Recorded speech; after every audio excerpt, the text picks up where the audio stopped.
بسم اللہ الرحمن الرحیم صلی اللہ تعالی علی حبیبہ محمد وآلہ وسلم۔ قرآن مجید میں ارشاد باری تعالیٰ ہے، آپ فرما دیجئے میری راہ یہی ہے اور میرے فرما بردار پوری بصیرت کے ساتھ اللہ کی طرف دعوت دیتے ہیں اور پاکیزہ ہے اللہ۔ ایک اور جگہ ارشاد ہوتا ہے، اور اس سے زیادہ بہترین بات والا کون ہے جو دعوت دے اللہ کی طرف۔ حدیث رسول صلی اللہ علیہ وآلہ وسلم ہے کہ اللہ اور اس کے فرشتے اور آسمان و زمین کی مخلوقات، یہاں تک کہ اپنے بلوں میں رہنے والی چیونٹیاں اور یہاں تک کہ مچھلیاں، ان لوگوں پر رحمت بھیجتے ہیں جو لوگوں کو بھلائی کی بات سکھاتے ہیں۔ اللہ کے حبیب رحمت دو عالم صلی اللہ علیہ وآلہ وسلم کا یہ بھی فرمان ہے کہ جب اللہ تعالیٰ کسی آدمی کو اپنا محبوب بنا لیتا ہے تو حضرت جبرائیل علیہ السلام سے فرماتا ہے، اے جبرائیل، بلا شبہ میں فلاں شخص سے محبت کرتا ہوں، تو بھی اس سے محبت کر۔ پس جبرائیل امین بھی اس سے محبت کرتے ہیں۔ پھر حضرت جبرائیل آسمان والوں سے کہتے ہیں کہ بے شک اللہ نے فلاں شخص کو اپنا محبوب بنا لیا ہے، تم بھی اس سے محبت کرو۔ پس آسمان والے اس سے محبت کرتے ہیں۔ پھر زمین میں اس کے لیے مقبولیت رکھ دی جاتی ہے، پس زمین والے بھی اس سے محبت کرتے ہیں۔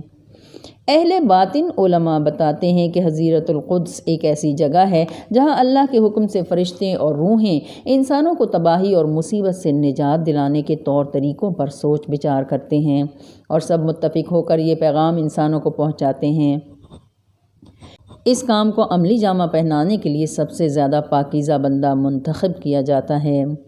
سورہ حج میں اللہ تعالیٰ ارشاد فرماتا ہے، اللہ چن لیتا ہے پیغام پہنچانے والا فرشتوں میں سے اور انسانوں میں سے۔ پھر اس پاکیزہ شخص کے لیے لوگوں کو انسپائر کیا جاتا ہے کہ وہ اس پاکیزہ بندے کی پیروی کریں۔ اس پاکیزہ بندے کی روح میں وحی کے ذریعے خواب میں اور شہود کی کیفیت میں وہ باتیں داخل کر دی جاتی ہیں جن باتوں سے قوم کی بھلائی بہتری مقصود ہو۔ ایسے پاکیزہ انسانوں سے ملائے اعلیٰ روبرو بات کرتے ہیں۔ بلا شبہ آج کے دور میں یہ پاکیزہ بندہ، یہ پاکیزہ ہستی، سربراہ سلسلہ عظیمیہ الشیخ عظیمی بابا جی خواجہ شمس الدین عظیمی صاحب ہیں۔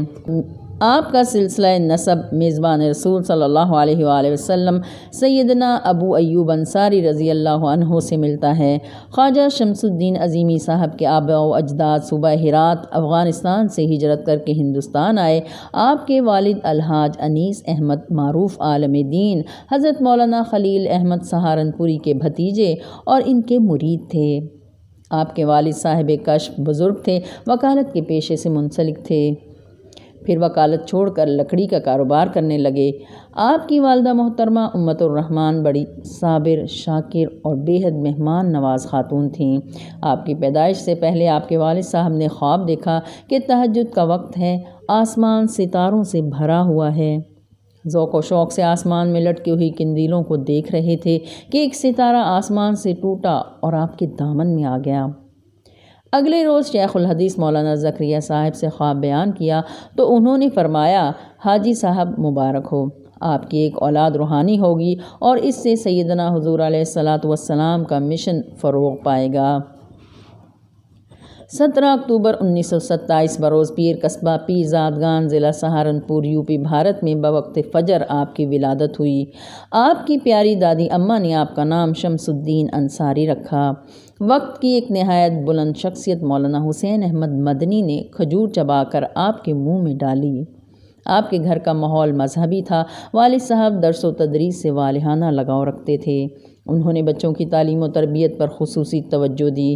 آپ نے ابتدائی تعلیم امبٹا میں ایک مدرسہ میں حاصل کی اور قرآن پاک حفظ کیا۔ بچپن کے واقعات میں ایک واقعہ آپ یوں بیان فرماتے ہیں کہ ہمارے محلے میں ایک بزرگ آیا کرتے تھے۔ وہ میری تائی اماں کے گھر سے صرف روٹی کا سوال کیا کرتے تھے۔ ان کی ناک طوطے کی طرح تھی اور محلے کے بچے انہیں میاں مٹھو کہتے تھے۔ ایک دن میں نے بھی انہیں میاں مٹھو کہہ دیا۔ وہ جلال میں آ گئے، مجھے مارا اور کہا، تو بھی کہے گا، تو بھی کہے گا۔ میں روتے ہوئے گھر آ گیا، اپنی والدہ سے شکایت کی۔ میری والدہ نے فرمایا، تو نے انہیں چھیڑا ہوگا، اسی لیے انہوں نے تجھے سزا دی ہے۔ اس واقعے کے بعد وہ بزرگ نظر نہیں آئے۔ بہت سالوں بعد جب میں نے اپنے مرشد عظیم حضور قلندر بابا اولیاء رحمۃ اللہ علیہ کی خدمت میں یہ واقعہ عرض کیا تو انہوں نے فرمایا وہ صاحب خدمت بزرگ تھے اور آپ پر ان کی ڈیوٹی لگی ہوئی تھی۔ انہوں نے آپ کو سزا اس لیے دی کہ آئندہ آپ کسی بزرگ کی شان میں گستاخی نہ کریں۔ ایک اور واقعہ یوں بیان کرتے ہیں کہ قصاب پورہ مسجد کے ایک بزرگ حافظ فخر الدین صاحب عصر کی نماز پڑھنے آیا کرتے تھے اور میری پیشانی پر بوسہ دے کر چلے جایا کرتے تھے۔ ایک روز میں مسجد نہیں گیا تو انہوں نے مسجد کے متولی سے کہا اس سے کہنا جمعرات کو مجھے ملے۔ جمعرات کو میں مسجد گیا تو انہوں نے حسب معمول مجھے گلے لگایا اور میری پیشانی پر بوسہ دیا اور فرمایا تجھے پتہ ہے میں صرف تیرے لیے پیدل چل کر یہاں آتا ہوں۔ اس کے بعد میں نے عصر کی نماز کی پابندی کی اور 1 سال کے زائد عرصے تک حافظ صاحب ہر جمعرات کو آتے اور مجھے پیار کر کے واپس چلے جاتے۔ حضرت عیسیٰ علیہ السلام کی روح سے بطریق ویسیہ فیض یافتہ الشیخ عظیمی بابا جی فرماتے ہیں کہ میں بچپن میں حضرت عیسیٰ علیہ السلام کے ساتھ کھیلا کرتا تھا۔ مجھے ان سے 2 باتیں منتقل ہوئی ہیں۔ ایک یہ کہ حضرت عیسیٰ علیہ السلام بہت نرم مزاج تھے اور میں بھی بہت نرم مزاج ہوں۔ دوسری بات یہ کہ حضرت عیسیٰ علیہ السلام مثالیں بہت دیا کرتے تھے اور آپ سنتے ہیں کہ میں بھی اپنی تقریر میں مثالیں بہت دیتا ہوں۔ بچپن میں آپ کو سچے خواب نظر آتے جن کی وجہ سے روحانیت کی طرف میلان بڑھ گیا۔ کوئی بزرگ ہستی تشریف لاتی تو آپ وہاں ضرور پہنچتے۔ بزرگ آپ سے مل کر بہت خوش ہوتے۔ نوجوانی کے دور میں صحت مند مشاغل کو اختیار کیا، ہاکی، فٹ بال اور پہلوانی جیسے کھیلوں میں حصہ لیتے۔ جوانی کے ایام میں آپ سہارنپور سے دہلی آ گئے۔ یہاں حکیم امتیاز الدین سے دوا سازی اور نسخہ نویسی سیکھی۔ 1947 میں تقسیم ہند کے دوران لوٹے پوٹے افراد کے قافلے کے ہمراہ پاکستان جانے کے لیے روانہ ہوئے تو ایک جگہ قلعہ مہاجر کیمپ ہندوستان میں بے سر و سامانی کے عالم میں قیام کرنا پڑا۔ کیمپ میں کھانے پینے کی اشیاء کی قلت تھی، علاج معالجے کی سہولیات ناپید تھیں۔ آپ نے 3.5 ماہ قسم پرسی کی حالت میں کیمپ میں نمکین چائے بنا کر بیچی اور اپنی گزر اوقات کی۔ تقریباً 3.5 ماہ کیمپ میں گزارنے کے بعد اسپیشل ٹرین کے ذریعے لاہور پہنچے۔ اپنی معاشی مصروفیات کے متعلق آپ فرماتے ہیں کہ کم عمری سے ہی میری معاشی مصروفیات کا آغاز ہو گیا تھا۔ بہت محنت اور جدوجہد کی، ذہن تجارت کی طرف مائل رہا اور جس طرح ممکن ہوا کاروبار کو ترجیح دی، لیکن ملازمت بھی اختیار کی۔ 1950 میں کراچی پہنچے تو آپ کے معاشی حالات کمزور تھے۔ حضور قلندر بابا اولیاء رحمۃ اللہ علیہ سے پہلی ملاقات 1950 میں ڈان اخبار کے دفتر میں ہوئی۔ حضور بابا صاحب نے آپ کو چائے پلائی اور گپ شپ لگائی اور فرمایا محبت کرتے ہو بے وفائی کے ساتھ، بے وفا بننا محبت کے ساتھ اس دنیا کی ریت ہے۔ آپ فرماتے ہیں عظیم بندہ ملنے سے پہلے جب میں مایوسی کے اندھیروں میں گھر گیا تو میری دادی اماں کی روح نے مجھ سے فرمایا بیٹا انتظار کر، تیرے اوپر اللہ کی رحمت نازل ہو چکی ہے۔ انسانی شماریات سے بہت زیادہ ایک عظیم بندہ تیرے اوپر اپنی شفقتیں محیط کر دے گا۔ تو میرا سورج ہے، تیری روشنی پھیلے گی۔ 4 سال کے وقفے کے بعد 1954 میں آپ کو اپنے دوست چغتائی صاحب کے ذریعے پتہ چلا کہ ان کے ایک دوست محمد عظیم ماہنامہ نقاد میں کام کرتے ہیں۔ آپ ان کے ہمراہ ماہنامہ نقاد کے آفس پہنچے تو 4 سال پہلے والی ملاقات ذہن میں گھوم گئی۔ عظیمی صاحب کی برسوں کی تلاش اور ایک روز آخرکار سجدے میں گر کر یہ التجا، یا اللہ عظیم بندہ ملا دے، یا اللہ عظیم بندہ ملا دے، یا اللہ عظیم بندہ ملا دے، بارگاہ ربوبیت میں قبول ہو گئی اور آپ کو اللہ کا فرستادہ عظیم بندہ مل گیا اور آپ کی روح کو قرار آ گیا، تاریک زندگی روشن ہو گئی۔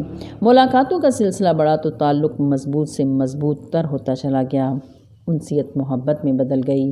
آپ فرماتے ہیں مرشد عظیم کی غلامی میں آنے کے بعد میری تربیت شروع ہو گئی۔ اس وقت میری عمر 26 سال تھی۔ مرشد ابدال حق حضور قلندر بابا اولیاء رحمۃ اللہ علیہ نے تربیت سے پہلے مجھ سے 5 باتوں پر حلف لیا۔ آپ جاگیردار نہیں بنیں گے، آپ اسلحہ نہیں رکھیں گے، آپ سود کا کاروبار نہیں کریں گے، آپ کسی کو تکلیف نہیں پہنچائیں گے، آپ کسی کے اندر نہیں جھانکیں گے۔ اس کے بعد فرمایا آپ کو پوری تعلیم حاصل کرنا ہے، قانون یاد کرنا ہے، چھوٹی چھوٹی باتیں بھی یاد رکھنی ہیں اور ہر بات خواہ اس کے آپ کے نزدیک اہمیت نہ ہو تفکر کرنا ہے۔ آپ نے فرشتوں کی زبان سیکھنی ہے۔ پھر مرشد عظیم نے توجہ سے، تصرف سے، گفتگو سے، علم سے، قربت سے میری تربیت فرمائی۔ تربیت کا محور یہ تھا کہ انسان جو بھی کرے، جو بھی کہے اللہ کے لیے ہو، جو عمل کرے اس میں اللہ کی مرضی شامل ہو، اس میں اپنی ذات شامل نہ ہو۔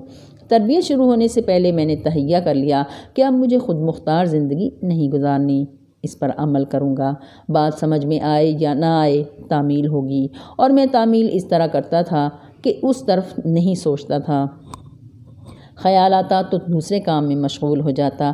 تربیت کے یہ 16 سال اس طرح گزرے کہ 10 سال مرشد کے فرمان پر منوان عمل ہوتا رہا، اور اس دوران شعور اور لاشعور کی محض آرائی بھی جاری رہی۔ آخر کار مرشد عظیم کی قربت اور حضور پاک صلی اللہ علیہ وآلہ وسلم کی خصوصی توجہ سے شعور کی مزاحمت ختم ہوئی، یعنی پہلے 10 سال ایک طرح سے اذیت میں گزرے اور اگلے 6 سال اس اذیت کو بھولنے میں صرف ہوئے۔ 16 سالوں کے بعد یہ بات سمجھ میں آئی کہ عالمین میں جہاں ہے جو بھی ہے اللہ کی طرف سے ہے۔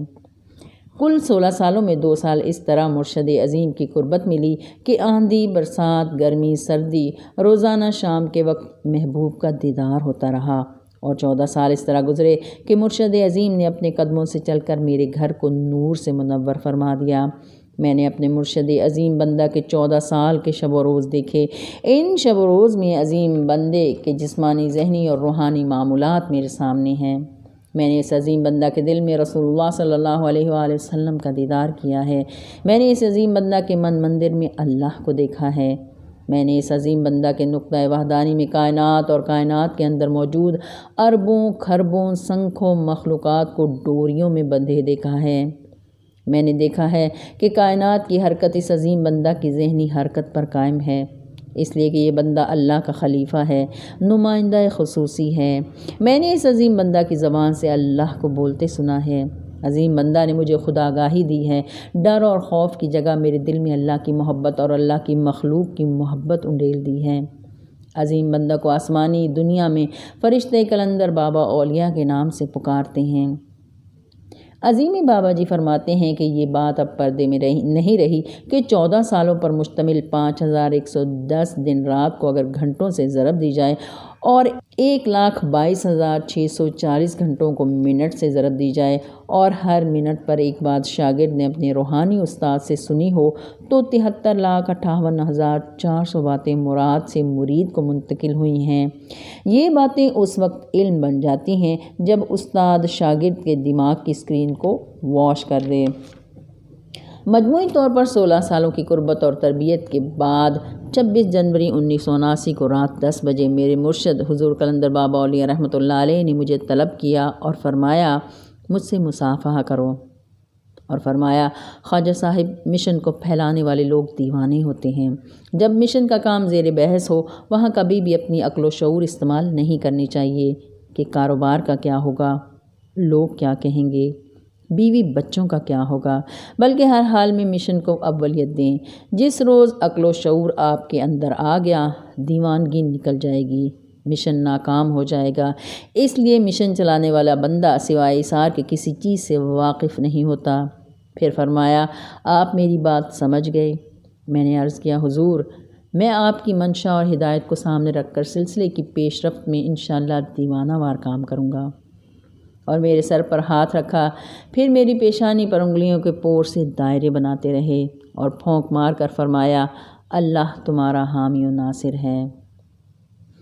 اللہ کے دوست ادارہ ماہنامہ قلندر شعور کراچی کے بانی، ماہنامہ روحانی ڈائجسٹ کے روح رواں تصوف اور روحانیت کے موضوعات پر 80 سے زائد کتابوں اور 100 سے زیادہ کتابچوں کے مصنف، خانقاہی نظام یعنی مراقبہ حال کے نام سے دنیا کے بیشتر ممالک میں ایک بڑے نیٹ ورک کے سرپرست اعلیٰ، سلسلہ عظیمیہ کے مرشد، روحانی اسکالر، شیخ الشیوخ خواجہ شمس الدین عظیمی صاحب اپنے مرشد کریم ممثل کلیات ابدال حق حضور قلندر بابا اولیاء رحمۃ اللہ علیہ کے ایسے بادب بانصیب روحانی شاگرد ہیں جن کے بارے میں قلندر بابا اولیاء نے خود فرمایا اگر مجھے بارگاہ رسالت مآب صلی اللہ علیہ وآلہ وسلم سے خواجہ صاحب کی تربیت کا حکم نہ ملتا تو دنیا کو میرے علوم کی ہوا بھی نہ لگتی۔ سلسلہ عظیمیہ کے مرشد قلندر دورہ نقیب الاولیاء الشیخ خواجہ شمس الدین عظیمی صاحب فرماتے ہیں الحمدللہ مجھے اللہ نے بہت علم دیا ہے، اللہ تعالیٰ نے مجھے انبیاء کی وراثت کو عام کرنے کی توفیق عطا فرمائی ہے۔ اللہ تعالیٰ نے مجھے اولیاء اللہ کا نقیب بنایا ہے، اور مجھے اس بات کا پورا علم ہے کہ رسول اللہ صلی اللہ علیہ وآلہ وسلم نے فرمایا ہے، ہر مسلمان مرد اور ہر مسلمان عورت پر علم سیکھنا فرض ہے۔ نقیب کا مطلب لوگوں کے خاندان اور ذاتی حالات سے واقفیت رکھنے والا، تشہیر کرنے والا، خبر دینے والا کے ہیں۔ حضرت سید وارث حسن شاہ فرماتے ہیں کہ دعوت اللہ یعنی اللہ کی طرف بلانے کی دعوت اللہ کے ساتھ ذہنی وابستگی مضبوط کرنے کا طریقہ وہی بتا سکتا ہے جو خود ان خصوصیات کا حامل ہو، جو فراست رکھتا ہو، ایسی فراست جس کے بارے میں رسول اللہ صلی اللہ علیہ وآلہ وسلم نے فرمایا ہے، مومن کی فراست سے ڈرو کہ وہ اللہ کے نور سے دیکھتا ہے۔ قرآن پاک میں اللہ تعالیٰ ارشاد فرماتے ہیں، بلانے والا اللہ کی طرف اس کے حکم سے ہے اور روشن چراغ۔ اس آیت سے اجازت کی ضرورت معلوم ہوتی ہے اور اس بات کا صوفیہ کرام میں بہت لحاظ رکھا جاتا ہے۔ ایک بات اور بھی یہاں قابل ذکر ہے کہ حضور پاک صلی اللہ علیہ وآلہ وسلم کو روشن چراغ سے تشبیہ دی گئی ہے۔ حالانکہ سورج اور چاند چراغ سے زیادہ روشن ہوتے ہیں، لیکن ایک سورج سے دوسرا سورج اور ایک چاند سے دوسرا چاند نہیں بنایا جا سکتا۔ دوسری جانب ایک چراغ سے لاکھوں چراغ روشن ہو سکتے ہیں، لیکن پہلا اپنے حال پر قائم رہتا ہے۔ رسول اللہ صلی اللہ علیہ وآلہ وسلم کا فرمان ہے، تحقیق اللہ دوست رکھتا ہے ایسے برگزیدہ پوشیدہ حال بندوں کو جن کے دل ہدایت کے چراغ ہیں۔ حضور قلندر بابا اولیاء رحمۃ اللہ علیہ فرماتے ہیں، اولیاء اللہ کے دل خلوص، ایثار، محبت اور عشق کے چراغ ہیں۔ یہ اللہ اور اس کے رسول صلی اللہ علیہ وآلہ وسلم کے ایسے دوست ہیں جن کو اللہ اور اس کے رسول عزیز رکھتے ہیں، ان سے محبت کرتے ہیں۔ نقیب الاولیاء مرشد کریم عظیمی بابا جی صاحب فرماتے ہیں کہ یہ چراغ وہ توحید پرست اور صاحب دل خواتین و حضرات ہیں جو تزکیہ اور تقویٰ کے ساتھ اللہ کا قرب حاصل کرتے ہیں۔ صاحب دل انسان تمام انسانوں سے محبت کرتا ہے، علوم و فنون کا احترام کرتا ہے، اللہ اور اس کے رسول صلی اللہ علیہ وآلہ وسلم کے احکامات پر خوش ہو کر عمل کرتا ہے۔ وہ خود بھی خوش رہتا ہے، دوسروں کو بھی خوش رکھتا ہے۔ وہ خود بھی روشن ہوتا ہے، دوسروں کو بھی روشن کرتا ہے، اور تمام برے اخلاق سے پاک ہو جاتا ہے۔ یہی ہادی ہے، یہی مرشد ہے۔ مرشد کا مطلب ہے صحیح راستہ دکھانے والا، مخلص کرم فرما دوست، اچھائی برائی کو سمجھنے اور ان دونوں میں سے اچھائی کو اختیار کرنے والا۔ الٹے سیدھے راستوں میں اپنے شاگرد یا مرید کو اللہ اور اللہ کے رسول صلی اللہ علیہ وآلہ وسلم کے فرمان کے مطابق صراط مستقیم پر ہاتھ پکڑ کر چلانے والا، شاگرد یا مرید کی برائیوں کو چھپانے والا اور اس کے اندر اچھائیوں کو ظاہر کرنے والا، کوئلے کو ہیرا بنانے والا، ظاہری حواس کے پردوں کو ایک ایک کر کے اٹھا کر چھپی ہوئی چیزوں کو دکھانے والا، مرید کے ساتھ محبت کرنے والا اور اسے الہی علوم کی تعلیمات سے تیار کر کے روشن اور سندر رسول صلی اللہ علیہ وآلہ وسلم کے دربار اقدس میں پیش کرنے والا۔ ارشاد باری تعالیٰ ہے، اے ایمان والو، اطاعت کرو اللہ کی اور اطاعت کرو رسول صلی اللہ علیہ وآلہ وسلم کی اور تم میں سے اختیار والوں کی۔ قرآن پاک کی اس آیت کے مطابق جس طرح اللہ اور اس کے رسول صلی اللہ علیہ وآلہ وسلم کی اطاعت فرض قرار دی گئی ہے، اسی طرح صاحبان امر یعنی اولیاء اللہ کی اطاعت بھی فرض ہے۔ اللہ تعالیٰ نے قرآن پاک میں 29 اشیاء کو امر قرار دیا ہے اور اولو الامر 29 اشیاء پر تصرف کر سکتے ہیں۔ اطاعت کا مطلب ہے خوش دلی کے ساتھ ماننا۔ صاحب امر دراصل درویش یعنی فقیر ہیں، اور درویشوں کے مسلک میں ادب اور تعظیم و تکریم ہی سب سے بڑی چیز ہے۔ بس جو لوگ اپنے مرشد یعنی صاحب امر کے سامنے تعظیماً جھکتے ہیں، وہ دراصل ان کی عبادت نہیں کرتے بلکہ تعظیم کا اظہار کرتے ہیں۔ اس عمل سے ان کے دلوں میں اطاعت پیدا ہوتی ہے، اور مرشد کی اطاعت سے رسول اللہ صلی اللہ علیہ وآلہ وسلم کی اطاعت پیدا ہوتی ہے۔ رسول اللہ صلی اللہ علیہ وآلہ وسلم کی اطاعت سے اللہ کی اطاعت پیدا ہوتی ہے، اور اللہ کی اطاعت سے انسان کی پیدائش کا مقصد پورا ہو جاتا ہے۔ نقیب الاولیاء شیخ عظیمی بابا جی صاحب فرماتے ہیں کہ جن لوگوں کو روح کا علم دیا گیا ہے وہ صاحبان امر کہلاتے ہیں۔ قرآن اپنے پیروکاروں کو حکم دیتا ہے کہ وہ اولیاء اللہ یعنی صاحبان امر کو تلاش کریں، ان کی صحبت اختیار کریں اور ان کی پیروی کریں، تاکہ اولیاء اللہ کے ذریعے ان کے اندر اللہ اور اللہ کے رسول صلی اللہ علیہ وآلہ وسلم کی طرز فکر یعنی انوارات منتقل ہو سکیں۔ آج مسلمانوں میں سینکڑوں فرقوں کی موجودگی اور روز افزوں بڑھتے ہوئے انتشار اور اختلافات کی اصل وجہ بھی یہی ہے کہ مسلمانوں کی اکثریت نے صاحبان امر سے تعلق اور رشتہ توڑ لیا ہے۔ حضور پاک صلی اللہ علیہ وآلہ وسلم فرماتے ہیں، فقیری پر مجھے فخر ہے۔ کتاب عین الفقر از حضرت سلطان باہو میں حدیث مبارکہ ہے کہ سادات میری صلب سے پیدا کیے گئے ہیں، علماء میرے سینے سے پیدا کیے گئے ہیں، اور فقراء اللہ کے نور سے پیدا کیے گئے ہیں۔ فقیر وہ ہے جس کا دل خواہشات سے مغلوب نہ ہو۔ فقیر کی صفت یہ ہے کہ کچھ نہ ہو تو شکوہ نہ کرے اور صبر کرے، اور جب موجود ہو تو دوسروں کو خود سے زیادہ مستحق سمجھ کر ان پر خوب خرچ کرے۔ یعنی فقیری کی ابتدا اس وقت ہوتی ہے جب لینے کی بجائے دینا بہت اچھا لگتا ہے۔ بادشاہ کے قلم پر اہل فقر کا قلم چل سکتا ہے، مگر اہل فقر کے قلم پر بادشاہ کا قلم نہیں چل سکتا، اس لیے کہ فقیر حقیقی بادشاہ ہوتے ہیں، صرف ان کا ظاہری تاج نہیں ہوتا۔ لیکن تاریخ یہ بتاتی ہے کہ ظاہری تاج رکھنے والا مغل اعظم شہنشاہ جلال الدین اکبر اپنے مقصد کے حصول کے لیے پیدل اور ننگے پاؤں ایک فقیر شیخ سلیم چشتی کی بارگاہ میں حاضری دیتا ہے اور اپنی مراد پا لیتا ہے۔ عاشق رسول علامہ محمد اقبال فرماتے ہیں، نہ تخت و تاج میں ہے، نہ لشکر و سپاہ میں ہے، جو بات مرد قلندر کی بارگاہ میں ہے۔ عظیمی بابا جی صاحب فرماتے ہیں کہ فقیر کی ذات چمار کی سی ہوتی ہے جس پر آسمان سے بیگار اترتا ہے۔ فقیر کا در سب کے لیے ہر وقت کھلا رہتا ہے۔ فقیر ہر ایک کو دعا دیتا ہے۔ فقیر ہر ایک کی تکلیف سنتا ہے، اسے محسوس کرتا ہے اور پھر اس کا تدارک کرتا ہے۔ فقیر حالت توحید میں ہوتا ہے۔ فقیر اپنے اوپر خدمت خلق کا جامہ اس لیے اوڑھتا ہے تاکہ اللہ اور بندے کا رشتہ جوڑے۔ فقیر کے پاس لوگوں کے ہجوم میں کمی یا زیادتی فقیر کی اپنی مرضی سے ہوتی ہے۔ فقیر جب کسی جگہ بیٹھ جاتا ہے تو وہاں شہر آباد ہو جاتا ہے، جنگل میں بھی بیٹھ جائے تو وہاں بھی لنگر چل جاتا ہے۔ فقیر کبھی بوڑھا نہیں ہوتا، ضعیف ہو جاتا ہے۔ فقیر کے اندر ایک کشش ہوتی ہے، مقناطیسیت ہوتی ہے، اس کے اندر اللہ کے نور کی جھلک نظر آتی ہے۔ جو آدمی فقیر کے سامنے جتنا باادب رہتا ہے وہ اتنا ہی پھل پاتا ہے۔ فقیر کا جیسا مزاج اس کی زندگی میں ہوتا ہے، اس دنیا سے دوسری دنیا میں جانے کے بعد اس کی قبر یا مزار پر اس کے مزاج کی جھلک نظر آتی ہے۔ فقیر کبھی گلہ شکوہ و شکایت نہیں کرتا۔ فقیر کے پاس بیٹھ کر انسانوں کے اخلاق و اعمال درست ہونا شروع ہو جاتے ہیں۔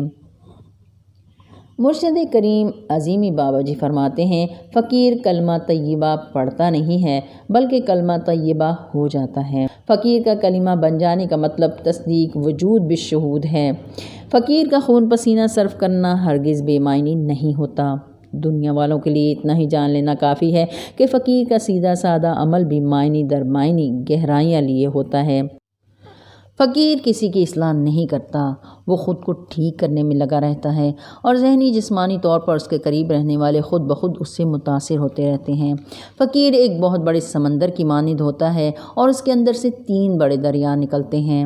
اللہ کے ساتھ نیاز مندی، لوگوں پر شفقت و کرم نوازی، سب سے بے نیازی اور سخاوت۔ ابدال حق حضور قلندر بابا علیہ رحمۃ اللہ علیہ فرماتے ہیں، فقیر کی عجب شان ہے، لوگ بے وقوف بناتے ہیں، وہ آخر تک بنتا رہتا ہے۔ فقیر سمجھتا ہے کہ یہ مجھے بے وقوف بنا کر خوش ہو رہا ہے تو چلو اسے خوش ہونے دو۔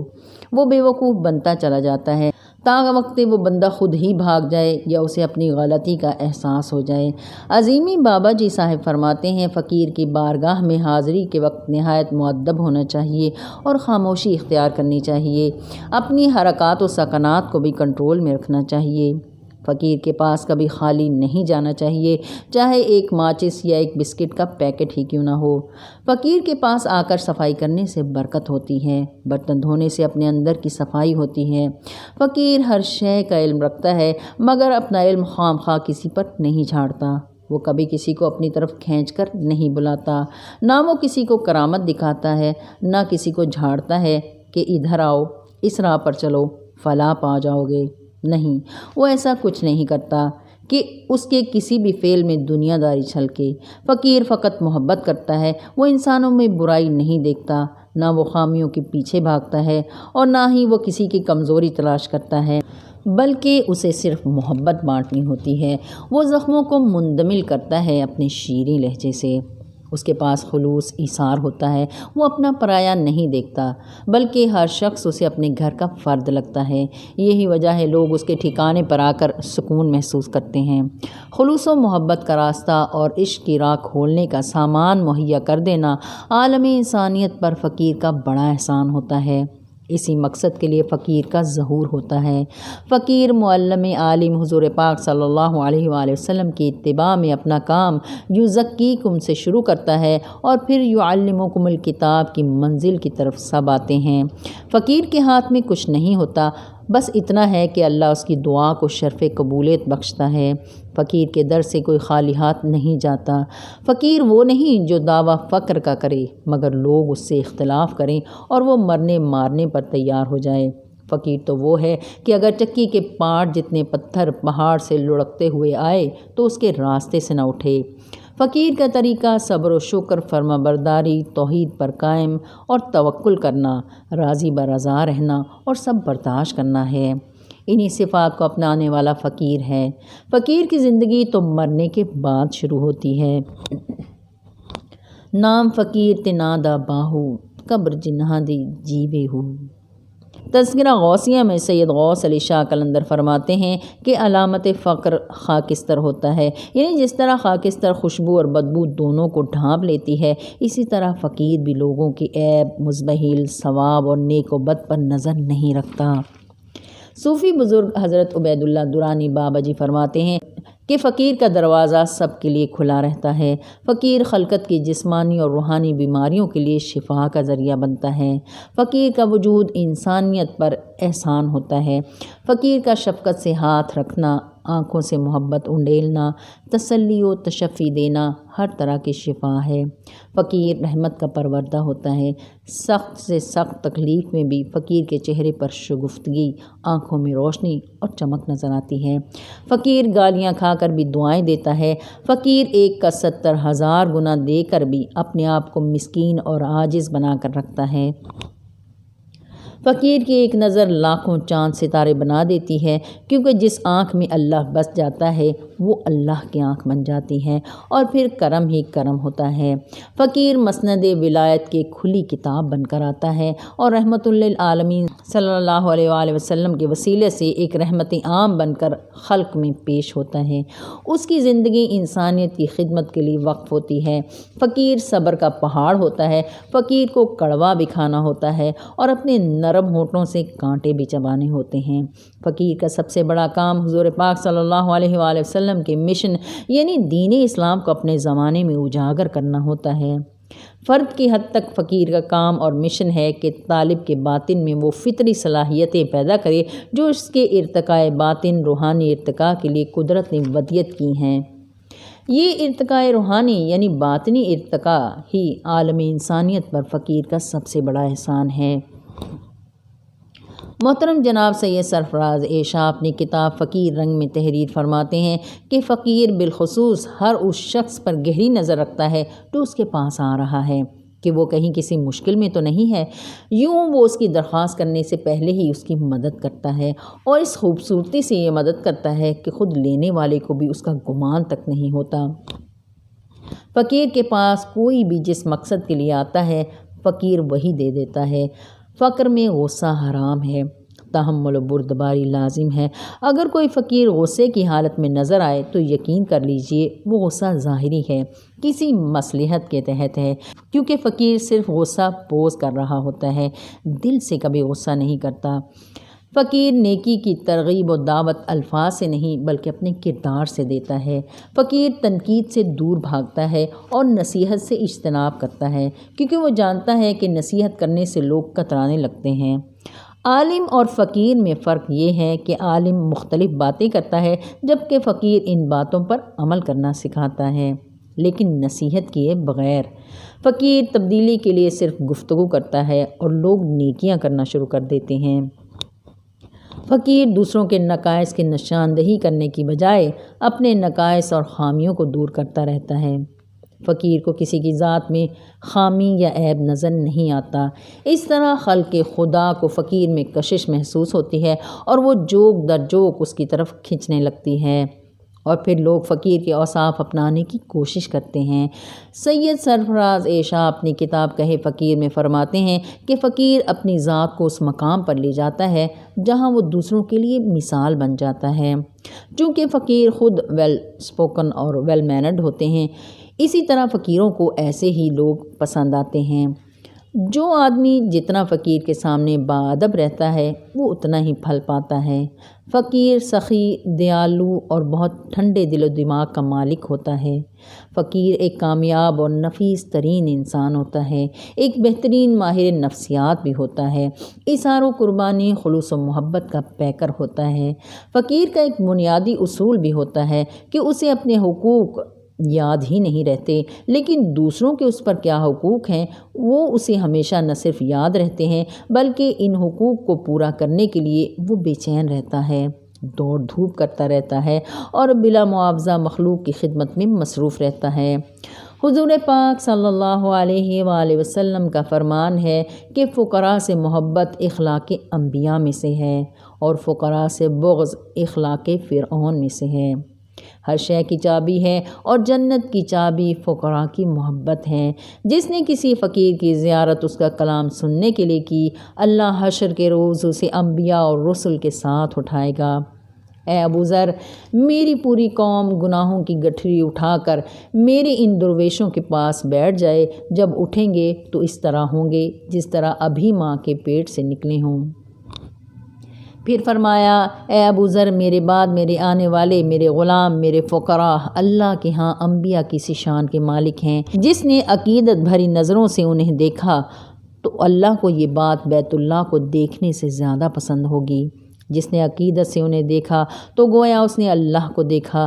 جس نے انہیں لباس پہنایا گویا اس نے اللہ کو لباس پہنایا۔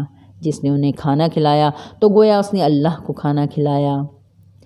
سلسلہ عظیمیہ کے مرشد نقیب الاولیاء خواجہ شمس الدین عظیمی صاحب فرماتے ہیں کہ قلندر بابا اولیاء رحمۃ اللہ علیہ کے نام آنے والے تمام خطوط میں حضور بابا صاحب کو پڑھ کر سناتا اور بابا صاحب ان خطوط کے جوابات بھی مجھ سے لکھواتے۔ بعض خطوط میں لوگ اپنی واردات و کیفیات تحریر کرتے تھے۔ اس طرح کے خطوط پڑھ کر میرے اندر ایک قسم کا احساس محرومی پیدا ہو گیا کہ میں تو اپنے مرشد کی خدمت میں حاضر باش رہتا ہوں، جبکہ کبھی کبھار آنے والے لوگ آسمانوں میں اڑ رہے ہیں، جنت میں پہنچ جاتے ہیں، روحوں سے ملاقات کرتے ہیں۔ شاید میں اس لائق نہیں کہ مجھے روحانیت مل سکے۔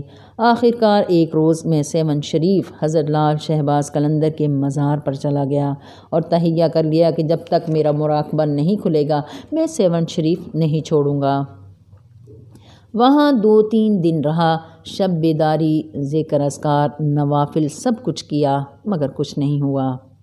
ایک رات تہجد کے وقت میں مزار شریف کے باہر بیٹھا ہوا تھا کہ دیکھا حضرت لال شہباز قلندر روحانی طور پر تشریف لائے اور فرمایا، کیوں اپنا راستہ خراب کرتا ہے؟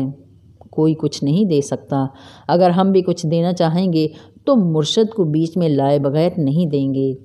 واپس جاؤ، وقت ضائع نہ کرو۔ میں یہ سن کر سیون شریف سے واپس آ گیا۔ ایک دن میری بے بسی والی حالت پر مرشد کریم حضور قلندر بابا اولیاء کو رحم آ گیا۔ مرشد نے مجھے بلا کر فرمایا، خواجہ صاحب بیٹھیں، کچھ فیصلہ کرنا ہے۔ میں گھبرا گیا اور عرض کیا، حضور فیصلہ تو آپ ہی نے کرنا ہے۔ بابا صاحب نے فرمایا، نہیں، فیصلہ آپ نے کرنا ہے۔ اب آپ بتائیں میرا اور آپ کا رشتہ کیا ہے اور اس رشتے سے میں آپ کا کیا لگتا ہوں؟ میں نے عرض کیا، آپ کا غلام ہوں۔ فرمایا مرشد نے، وہ تو ٹھیک ہے مگر میں تمہارا کیا لگتا ہوں؟ میں نے ڈرتے ڈرتے عرض کیا، حضور ہے تو بڑی گستاخی کی بات، منہ چھوٹا ہے اور بات بڑی ہے، لیکن میں سمجھتا ہوں کہ آپ میرے محبوب ہیں۔ حضور قلندر بابا اولیاء رحمۃ اللہ علیہ نے مسکرا کر فرمایا، لیجئے، یہ تو مسئلہ ہی حل ہو گیا۔ اگر کسی کو محبوب کی قربت حاصل ہو اور اس قربت میں اسے کسی اور چیز کا خیال آئے تو کیا یہ محبوب کی توہین نہیں ہے؟ اس لیے کہ محبوب کی قربت کے بعد اگر کوئی خیال آتا ہے تو دراصل محبوب وہ ہے جس کا خیال آ رہا ہے۔ میں آپ کا محبوب کس طرح ہوا؟ آپ کا محبوب تو جنت ہے، فرشتے ہیں، پرواز ہے اور کشف و کرامات ہیں۔ تمام باتیں سن کر میں لرز گیا، آنکھیں بھیگ گئیں، تھکے قدموں سے اٹھا اور مرشد کریم کے پیروں پر سر رکھ کر رونے لگا اور عرض کیا، حضور میں سمجھ گیا۔ مرشد عظیم نے ایک آہ بھری اور مجھے اپنے سینے سے لگا لیا۔ محبوب کے وصل کی لذت آج بھی میرے اندر زندہ ہے۔ عظیمی بابا جی صاحب فرماتے ہیں کہ سالک کی روحانی زندگی ایک مسلسل امتحان ہے، ایسا امتحان جس کا نتیجہ ہی سامنے نہیں آتا اور یہ بھی احساس نہیں ہوتا کہ ہم امتحان گاہ میں ہیں۔ اندھا کھاتا ہے، اس کھاتے کی مرشد کے سوا کسی کو ہوا بھی نہیں لگتی۔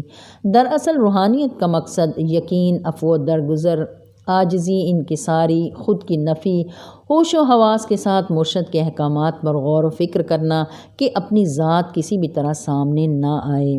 غلطیاں سب سے ہوتی ہیں لیکن معافی کا دروازہ ہمہ وقت کھلا رہتا ہے۔ جس کے مقدر میں جو ہوتا ہے ہر حال میں اسے ملنا ہے۔ اللہ کے سامنے عجز و انکساری سے اس میں اضافہ ہوتا ہے۔ آپ امتحان میں کامیاب ہونے کی کوشش کریں، اشاروں کنایوں میں بات کی جا سکتی ہے لیکن پرچہ کھلنے سے امتحان نہیں رہتا۔ اگرچہ شیطان پوری توانائیوں کے ساتھ راستہ کھوٹا کرتا ہے لیکن اللہ کی ذات سے یقین ہے کہ شیطان کا یہ وار خالی جائے گا، اس لیے کہ آپ کے مرشد کے سر پر حضور قلندر بابا اولیاء رحمۃ اللہ علیہ اور رحمت دو عالم صلی اللہ علیہ وآلہ وسلم کا سایہ ہے۔ میری ڈیوٹی اور ذمہ داری ہے کہ میں اپنی روحانی اولاد کا خیال رکھوں اور میرے چاہنے والوں پر یہ فرض عائد ہوتا ہے کہ روحانی باتوں کی حکمت پر غور کریں۔ یہ اللہ کے معاملات ہیں، سلسلہ تو اللہ نے چلانا ہے اور جو چیز اللہ نے چلانی ہے اسے چلانے کے لیے اللہ وسائل دے دیتا ہے۔ آپ کو کچھ نہیں کرنا، آپ کو یہ نہیں سوچنا کہ میں یہ نہیں کر سکتا، میں وہ نہیں کر سکتا۔ آپ کا کام صرف اتنا ہے کہ اللہ کی طرف سے جو ڈیوٹی لگ گئی ہے راضی برضا ہو کر اللہ کے راستے پر قدم بڑھا دیں۔ اس کے بعد آپ کا کوئی کام نہیں ہے۔ خواجہ من، قبلہ من، دین من، ایمان من بقربانت شوم، اے یوسف کنان من بدامان عظیمی بابا جی دست زوم، مرشد من، خضر من، مہدی من، مولائے من۔